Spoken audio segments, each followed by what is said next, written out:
Hey young friends, Dr. Bill here. I certainly hope that you're doing well this week. I'm so glad that you've chosen to spend a few moments with me as we continue to make our way through the big names in the Bible. For the last several weeks, we have been talking about the minor prophets. That's the 12 prophets whose books bring the Old Testament to an end.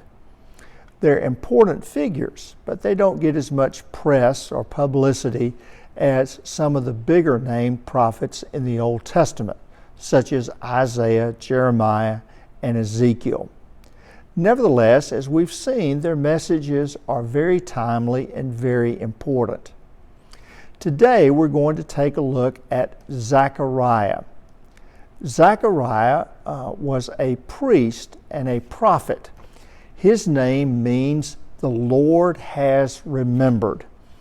Aside from that, we don't know a whole lot about him. That's been the case with a lot of these minor prophets, hasn't it? Well, Zechariah was a priest and a prophet in the land of Judah, the city of Jerusalem, during the time when the people had returned from exile in Babylon. The situation the people faced, as I've mentioned before, was pretty desperate and pretty hard.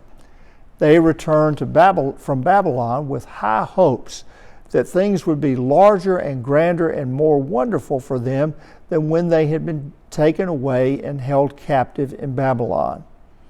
When they returned home, however, they found that the going was pretty tough. They had to start over. They had to rebuild their lives, rebuild their homes, get their businesses started, and to do some other important things like rebuild the temple. I guess the closest parallel to that we could find would be to help you remember the people in Florida. Hurricane Ian swept across Florida about 10 days ago and just destroyed everything in its path. And if you've seen the news, you've seen how many homes and businesses were destroyed and how many of the people who have returned have said, wow, this is going to be hard work. We have a lot to do. And many of them were pretty low. They were pretty depressed over what they had found. Well, that was the case for the people of Israel. When Zechariah was preaching to them, he noticed that they were despondent, that they were low in spirit. The task of starting over was pretty intimidating. They got tired of having to do all of that. And as well, there were some political turmoil in the land. There was big questions over who was supposed to be king, who was supposed to be ruler. And so all of that added a lot of anxiety to the people. They felt a great deal of uncertainty about their future. And to make matters worse, they felt that God was not close to them at all. That's a pretty depressing picture, isn't it? Well, Zechariah comes along and his message is really in two parts. And the first of his message was this. He reminded the people that God cares for all of them. He wanted to reassure them that despite the hardships they were facing, God had not forgotten them. Indeed, Zechariah goes to great lengths to say to the people, I want you to remember that God's purpose is to do something good for you and not to bring harm to you. And so Zechariah sought to bring to the people a message of hope and encouragement. God has not forgotten you, even though your life is pretty rugged and pretty tough right now.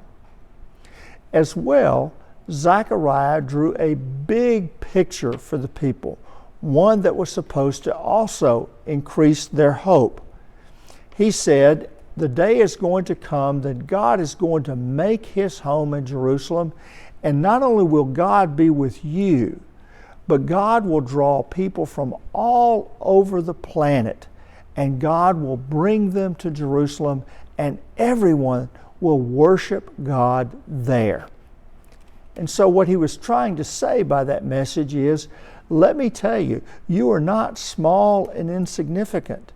I know that the task of rebuilding is hard. I know there's a lot of uncertainty, but let me remind you that you have a future that is far larger than you can imagine.